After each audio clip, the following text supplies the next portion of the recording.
잠언서 1장 1절부터 9절 같이 읽습니다. 시작. 다윗의 아들 이스라엘 왕 솔로몬의 잠언이라. 이는 지혜와 훈계를 알게 하며 명철의 말씀을 깨닫게 하며 지혜롭게 공의롭게 정의롭게 정직하게 행할 일에 대하여 훈계를 받게 하며 어리석은 자를 슬기롭게 하며 젊은 자에게 지식과 번신함을 주기 위한 것이니 지혜 있는 자는 듣고 학식이 더할 것이요 명철한 자는 지략을 얻을 것이라.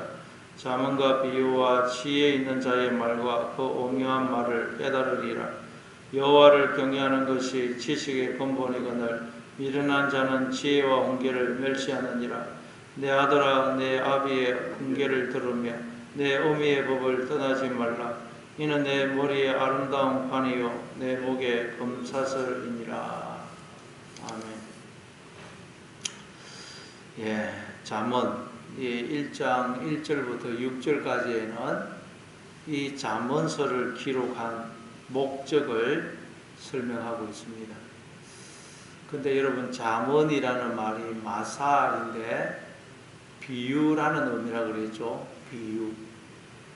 그런데 마태복음에 보면 13장에 보면 예수님이 이 땅에 오셔서 비유로 천국을 설명하십니다. 비유로 천국을 설명하신다는 말은 이 세상과 우리의 인생을 통해서 천국을 설명하신다는 뜻이에요. 그러니까 이 비유라는 것은 뭐겠어요? 바로 우리가 그 잠언, 이 잠언이라는 것은 바로 우리가 이 세상에서 살게 될 인생, 이렇게 번역을 할 수가 있습니다. 그러니까 잠언서를 기록한 목적을 설명하는 것이란 다른 말로 우리가 이 세상에 보냄을 받아 인생을 사는 목적, 인생을 왜 사는지 그 인생을 사는 목적을 지금 설명을 하고 있는 것이라 이렇게 우리가 또 이해할 수가 있어요. 여러분 우리는 어차피 천국에서 영원히 살 것입니다. 그러면 우리 생각에 그러면 처음부터 천국에서 살게 하시지 왜 이 세상에 우리를 보내었다가 나중에 천국에서 살게 하실까? 그런 생각이 들 수가 있어요. 그래서 지금 이 성경을 보내가지고 우리가 왜 이 세상에 보냄을 받아 인생을 살고 있는지 그 목적이 무엇인지를 설명하는 거예요. 그게 여러분 지금 1장 1절부터 6절 내용이라 할 수 있어요. 근데 1절에 보니까 다윗의 아들 이스라엘의 왕 솔로몬이라고 되어 있죠. 솔로몬. 이건 솔로몬 이야기이면서 예수님 이야기이고 또 우리 이야기라고 했죠. 솔로몬이라는 말은 평화라는 뜻입니다. 우리가 예수님을 믿어 마음의 평화를 누리게 되면 우리도 다 솔로몬인 것입니다. 솔로몬. 그러니까 여러분 다윗의 아들 이스라엘의 왕 솔로몬, 이 솔로몬 대신 여러분 이름을 넣으면 됩니다. 여러분 이름. 그러니까 여러분 이 1장 1절은 우리에게 내가 누구인지를 설명하는 거예요. 설명. 이 세상 그 어떤 누구도 내가 누구인지를 모릅니다. 그래서 하나님이 이 성경책을 우리에게 주시면서 이 잠언서를 주시면서 내가 누군지 그리고 왜 이 세상에 보냄을 받아 인생을 사는지 그걸 지금 설명하고 있는 것입니다. 그래서 솔로몬 대신 여러분 누구를 넣으면 된다고? 내가 누구인지를 이 잠언서 1장 1절에 설명을 하고 있는 거예요. 우리는 누구라고요? 다윗의 아들 이스라엘의 왕 솔로몬이라는 우리가 다윗의 아들. 우리가 그러니까 겉으로 보면 다 부모님이 나를 낳으신 것 같습니다. 그게 다윗의 아들의 뜻이에요. 겉으로 보면 우리가 다 부모님이 나에게 생명을 주신 것처럼 보인다는 거예요. 그러나 우리는 실제로는 이스라엘의 왕이라는 거예요. 이스라엘의 진짜 왕은 하나님이시죠. 그런데 우리는 그 하나님의 자녀라는 거예요. 하나님이 나를 낳았었고 나에게 생명을 주셨다는 거예요. 우리는 하나님의 자녀라는 거예요. 자녀. 그래서 이제 우리가 누구인지를 설명을 하고 너는 바로 겉으로 보면 인간 부모에게서 태어났지만 사실은 이스라엘의 왕이신 하나님의 아들이야. 너도 앞으로 장차 하나님 나라의 왕이 될 자야. 그걸 우리에게 그래서 네가 솔로몬이야. 설명을 하고 네가 그런데 왜 이 세상에 보냄을 받아 인생을 살고 있는지 그걸 설명을 할게. 이 솔로몬의 잠언이라. 잠언. 우리가 이 땅에 보냄을 받아 살게 될 인생. 이게 네가 이 세상에서 살게 될 인생이야. 그리고 2절부터는 이는 네가 이 세상에 보냄을 받아 인생을 사는 목적은 이제 목적이라고 설명하는 설명. 여러분 로마서 8장 7절에 보면 이런 말씀이 나오죠. 자녀이면 또한 상속자 곧 하나님의 상속자요 그리스도와 함께한 상속자니 우리가 그와 함께 영광을 받기 위하여 고난도 함께 받아야 할 것이니라. 자녀이면 상속자라는 거예요. 곧 하나님의 상속자. 우리가 하나님의 자녀라는 말은 하나님의 상속자라는 거예요. 우리가 하나님 나라를 상속받을 것입니다. 그래서 우리가 이스라엘의 왕이 되는 거예요. 이스라엘로 상징되는 하나님 나라의 왕이 됩니다. 우리가 하나님의 상속자이기 때문에. 그래서 우리가 앞으로 하나님 나라를 상속받기 위해서 양육을 받으려고 이 세상에 보냄을 받아 고난의 인생을 살고 있다는 것입니다. 그러니까 여러분, 그게 이제 우리가 인생을 사는 이유를 이제 2절부터 이는 우리가 하나님의 자녀인데 이 세상에 보냄을 받아 고난의 인생을 살기는 이유는 목적은 뭐냐? 이는 지혜와 훈계를 알게 하며 명철의 말씀을 깨닫게 하며 지혜롭게 공의롭게 정의롭게 정직하게 행할 일에 대하여 훈계를 받게 하며 어리석은 자를 슬기롭게 하며 젊은 자에게 지식과 근신함을 주기 위한 것이니 우리가 하나님의 자녀인데 이 세상에 보냄을 받아 고난의 인생을 살고 있는 이유는 뭐냐? 뭐겠어요? 2절부터 4절에 나오는 것처럼 하나님이 어떤 분이신지를 깨달아서 하나님을 닮기 위해서라는 거예요. 하나님을 닮기 위해서. 그래서 계속 마태복음 5장 48절에 보면 하늘에 계신 너희 아버지의 온전하신 것 같이 온전하라 그러죠. 하늘에 계신 너희 아버지. 하나님이 진짜 너희 아버지시다. 그러니 그 아버지처럼 닮아라죠. 그게 우리가 인생을 사는 목적이라. 하나님의 신성한 성품에 참여하기 위해서 우리가 인생을 살고 있다는 거예요. 그러면 여러분 이 잠언서 1장 1절 이게 가만히 보면 엄청 놀라운 책이죠. 내가 누구인지를 밝혀주고 있고 왜 이 세상에 보냄을 받아 인생을 살고 있는지 그 목적을 설명하고 있다는 거예요. 우리는 하나님의 자녀인데 하나님 나라를 상속받기 위해서 양육받으려고 이 땅에 보냄을 받아 잠시 고난의 인생을 살고 있다는 거예요. 그리고 그 양육의 내용은 하나님이 어떤 분이신지를 알아서 그 하나님을 닮는 것, 그 하나님의 성품을 본받는 것. 그게 우리가 양육의 내용이라는 거예요. 자, 그러면 이제 4절까지 했고 5절을 보면 지혜 있는 자는 듣고 학식이 더할 것이요 명철한 자는 지략을 얻을 것이라. 우리가 인생을 사는 목적은 뭐냐? 지혜 있는 자. 지혜 있는 자는 누구겠어요? 예수님이 우리 지혜라 그랬죠? 그러니까 예수님을 믿는 사람, 그 속에 예수님이 있는 사람, 하나님이 그 속에 주인으로 거하는 사람, 하나님과 바른 관계를 맺은 사람, 그 사람이 지혜 있는 사람이에요. 그래서 그 지혜 있는 사람은 듣고 학식이 다한다는 거예요. 이 잠언서 말씀을 듣고 학식이 다한다는 거예요. 즉 우리가 하나님과 바른 관계를 맺고 인생을 살게 되면 인생을 살면 살수록 학식이 더해진다는 거예요. 학식이. 여기서 학식이라는 말이 레카흐인데 레카흐 소유하다, 취하다라는 라카흐라는 동사에서 나왔어요. 그러니까 우리가 인생을 통해서 이 하나님과 바른 관계를 맺고 인생을 살면 살수록 여러분 학식을 소유하게 되는데 그럼 뭘 소유하게 되겠어요? 우리가 인생을 살면서 할수록 하나님께 속한 것, 하나님의 성품을 우리가 소유하게 됩니다.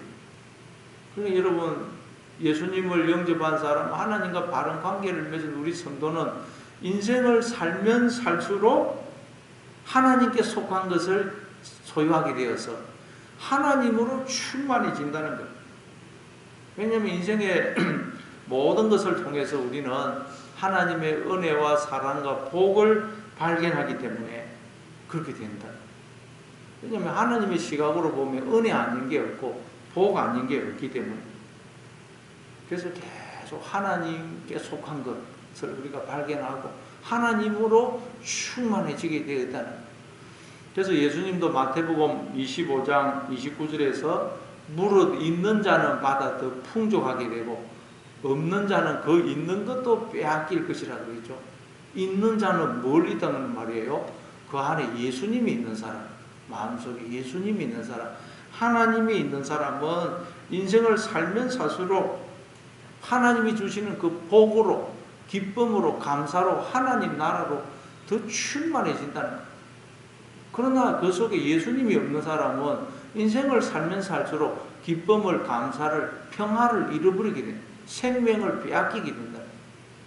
그래서 우리는 여러분, 예수님이 있으면 인생을 살면 살수록 기쁨이, 감사가 넘쳐난다는 거예요. 평화가 넘쳐난다는 거예요. 그걸 말하는 거예요.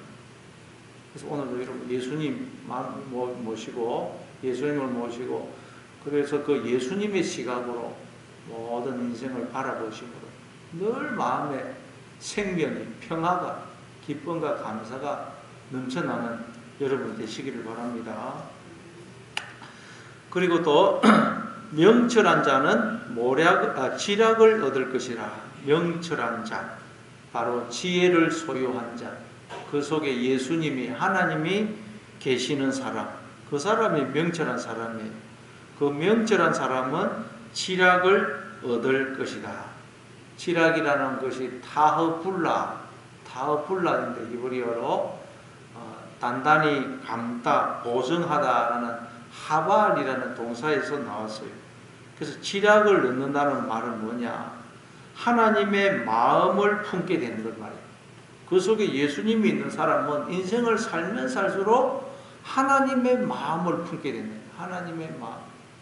그냥 예수님이 없는 사람 보면 인생을 살면 살수록 마음이 완악해지는 사람이 많죠. 그러나 예수님이 있는 사람은 인생을 살면 살수록 하나님의 마음을 품게 된다는 거예요.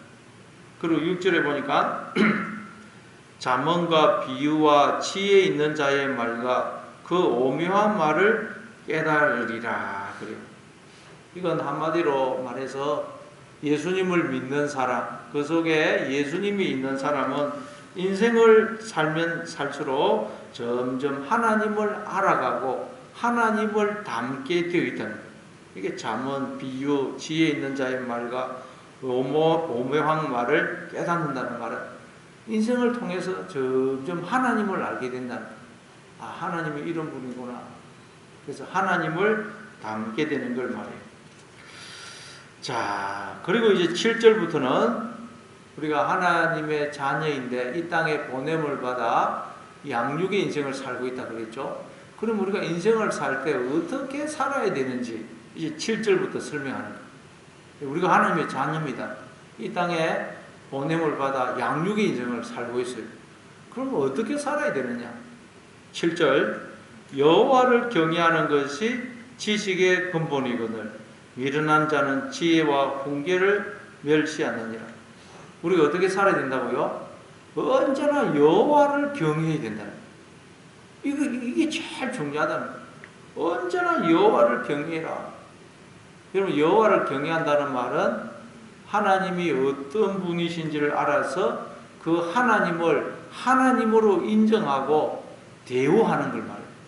너는 이 땅에서 인생을 살 때 늘 하나님이 어떤 분이신지를 기억하고 하나님을 하나님으로 인정하고 대우하는 삶을 살아라. 그게 인생을 사는 가장 비결이라는 거예요. 비결, 방법이라는 거예요. 그럼 여러분, 하나님은 어떤 분이시죠? 우리를 지으신 우리 아버지가 되시고 또 나의 머리가 되시고 생명이 되시고 빛이 되시고 반성이 되시고 지혜가 되시고 능력이 되시고 힘이 되시고 모든 것이 되십니다. 모든 것. 모든 것이 되세요. 그래서 이 여호와를 경외한다는 말은, 그래서 우리가 여호와를 경외한다는 말은 이 나라는 존재, 내 인생, 내 생명 모든 것을 주인 대신 하나님께 돌려드리고 하나님께 맡기고 하나님의 다스림과 뜻과 인도하심에 순종하는 것. 그게 뭐라고요? 여호와를 경외하는 것입니다. 여호와를 경외. 그러니까 인생을 살 때 늘 이 사실을 기억하고 하나님께 내 인생을 다 맡기고 하나님의 다스리심과 뜻과 인도하심에 순종하며 살아라. 우리 이걸 기억해야 돼요. 그러면 그게 뭐라고요? 여호와를 경외하는 것이 지식의 근본이다. 모든 지식의 근본이래. 근본이 레시트. 태초에 하나님이 천지를 창조하셨습니다. 그 태초가 레시트. 베는 아내라는 뜻이고 레시트. 그게 여러분 레시트예요. 근본, 시작, 기원, 본질, 머리라는 뜻이에요. 레시트. 여호와를 경외하는 것이 모든 지식의 뿌리가 된다는 거예요. 머리가 된다는 거예요. 그러니까 여호와를 경외하지 않으면 인간의 모든 지식은 머리가 없는 지식, 뿌리가 없는 지식, 근본이 없는 지식이 된다는 거예요. 그래서 여러분, 하나님을 경외하지 않는 사람은 아무리 뭘 많이 알아도 내가 누군지를 모릅니다. 왜 사는지를 모르고 어떻게 살아야 되는지를 몰라요. 그래서 인류 역사 내내 인간들이 내가 누구인지를 알려고 했지만 내가 누구인지를 알지를 못하고 어떻게 살아야 되는지를 알지를 못하는 거예요. 지금 여러분 세상에서 학자들 똑똑한 사람들 물어보세요. 당신 누구세요? 왜 사세요? 아무도 모릅니다. 여호와를 경외하지 않기 때문에 그 모든 지식은 근본이 없는, 뿌리가 없는, 머리가 없는 지식, 바람이 휘날리는 지식에 불과하기 때문입니다. 그래서 우리가 이 땅에서 인생을 살 때 우리는 늘 여호와를 경외해야 됩니다. 여호와를 경외해야 돼요. 하나님을 하나님으로 인정하고 대우해야 돼요. 그때 우리는 내가 누군지, 왜 이 땅에 보냄을 받아 인생을 살고 있는지, 또 어떻게 살아야 되는지를 알게 되는 것입니다. 여호와를 경외해야 돼요. 여호와를 경외하는 것이 지식의 근본이다 그랬죠? 그러니까 우리가 인생을 살아갈 때 우리가 풀 수 없는 문제를 만날 때 그때 어떻게 된다고요? 여호와를 경외하면 그 문제가 어떻게 풀 수 있는지 우리가 지식을 알 수가 있다는 거예요. 그리고 인생을 살아가다가 어떻게 해야 될지, 어디로 가야 될지, 무엇을 해야 될지 모를 때 그때 여호와를 경외하면 알 수가 있다는 거예요. 어떻게 해야 될지 알 수가 있어요. 그래서 출애굽기 14장에도 보면 이스라엘 백성들이 홍해 앞에 섰습니다. 앞에는 홍해가 있고 뒤는 애국 군대가 추격하고 좌우로는 산이 있고 어떻게 해야 될지 알 수가 없어요. 어디로 가야 할지 알 수가 없고 그때 모세가 뭐라 그럽니까? 너희는 두려워하지 말고 가만히 서서 오늘날 여호와께서 너희를 행하시는 구원을 봐라. 너희는 두려워하지 말고 가만히 서서 여호와께서 너희를 위하여 행하시는 구원을 바라는 거예요. 여호와를 경외하라는 거예요. 여호와를. 그래서 그들이 여호와를 경외했더니 어떻게 합니까? 홍해가 갈라지죠. 그럼 오늘도 무엇을 해야 될지, 어디로 가야 할지, 어떻게 해야 될지 알 수가 없을 때 그때 여러분 여호와를 경외하시기 바랍니다. 그러면 모든 문제가 해결이 되고 어떻게 살아야 될지 알 수가 있다. 하나님이 다 선하게 인도해 주실 거야. 알게 됩니다. 이게 여러분 여호와를 경외하는 것이 지식의 근본입니다. 항상 여호와를 경외, 하나님을 인정하고 하나님께 인생을 맡기고 하나님의 다스림을 받아야 된다는 거예요. 그런데 미련한 자는 지혜와 훈계를 멸시한다는 거예요. 여호와를 경외하지 않는 자는 멸시한다는 거예요. 그리고 이제 8절 9절에 내 아들아 내 아비의 훈계를 들으며 내 어미의 법을 떠나지 말라. 이는 내 머리에 아름다운 관이요 내 목에 금사슬이니라. 예, 부모를 공경하라는 부모. 부모를 공경해라. 그러면 여러분 부모가 없는 사람은 어떻게 될까요? 예, 부모가 없는 사람. 예, 그러니까 여러분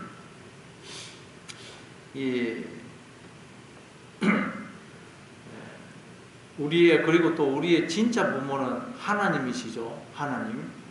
그러니까 여러분 우리의 진짜 부모 되시는 하나님께서 이 세상에서 우리를 보호하고 양육하고 인도해 줄 수많은 대리자를 보내셨어요.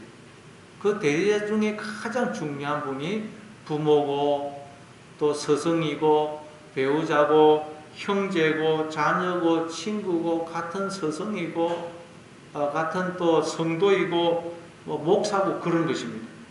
그러니까 여기서 부모를 꼭 육신의 부모만으로 한정할 필요가 없어요.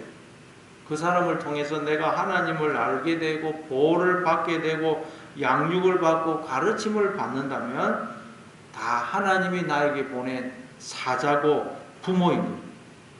그래서 여기서 아비의 훈계를 들으며 어미의 법을 떠나지 말라는 말은 하나님이 나에게 보내신 사자를 통해서 하나님을 배우고 양육을 받고 자라가라는 거예요. 그들을 소중히 여기고 또 감사하게 생각하라는 거예요. 그게 여러분 아비의 훈계를 들으며 내 어미의 법을 떠나지 마라. 하나님이 우리에게 수많은 대리자를 보내십니다. 사자를 보내세요. 그래서 우리를 이게 하나님을 알게 하시고 양육하시고 가르치고 인도한다는 거예요. 그런데 그러면 그들을 통해서 하나님을 잘 배우고 양육을 받아라는 거예요. 그러면 이는 내 머리에 아름다운 관이요 내 목에 금사슬이니라. 그러면 우리가 하나님의 존귀와 영광과 권능에 참여하게 된다는 거예요. 여러분 심지어 요셉은 어떻게 합니까? 애굽에 노예로 팔려가고 억울하게 누명을 뒤집어 쓰고 감옥에 들어가지만 그 모든 삶의 환경에 감사하고 그 모든 삶의 환경과 하나님이 그에게 보내신 사람을 통해서 하나님을 알아가고 양육을 받아요. 양육. 그랬더니 나중에 어떻게 됩니까? 애굽의 총리가 되죠. 창세기 41장 41절부터 43절에 보면 바로가 또 요셉에게 이르되 내가 너를 애굽 온 땅의 총리가 되게 하노라 하고 자기의 인장 반지를 빼어 요셉의 손에 끼우고 그에게 세마포 옷을 입히고 금사슬을 목에 걸고 자기에게 있는 버금수리에 그를 태우며 무리가 그의 앞에서 소리 지르기를 엎드리라 하더라. 바로가 그에게 애굽 전국을 총리로 다스리게 하였더라. 바로가 요셉에게 금사슬을 목에 걸어주었다 그래요. 오늘 본문에도 보면 9절에 내 목에 금사슬이니라 되어 있죠. 요셉은 노예로 팔려가고 억울하게 누명을 쓰고 감옥에 들어가는 그 환경 속에서도 그 환경을 통해서 또 자기 주변에 있는 하나님이 보낸 사람을 통해서 하나님을 알아가고 하나님을 닮아가더라는 거예요. 그랬더니 결국 하나님의 영광과 존귀에 참여하게 되더라는 거예요. 오늘도 여러분 이 아비의 훈계, 어미의 법을 떠나지 말라는 말은 하나님이 우리에게 허락하신 그 환경 불평 원망하지 말고 그 환경을 통해서 또 하나님이 나에게 허락하신 사람들을 통해서 하나님을 알아가고 하나님을 배우고 닮아가라는 거예요. 그러면 우리가 하나님의 영광과 존귀에 참여하게 된다는 말씀입니다. 오늘도 여러분 여호와를 경외하심으로 어떻게 행할지를 알게 되고 또 하나님을 알고 하나님을 닮아가시는 그런 하루가 되시기를 바랍니다.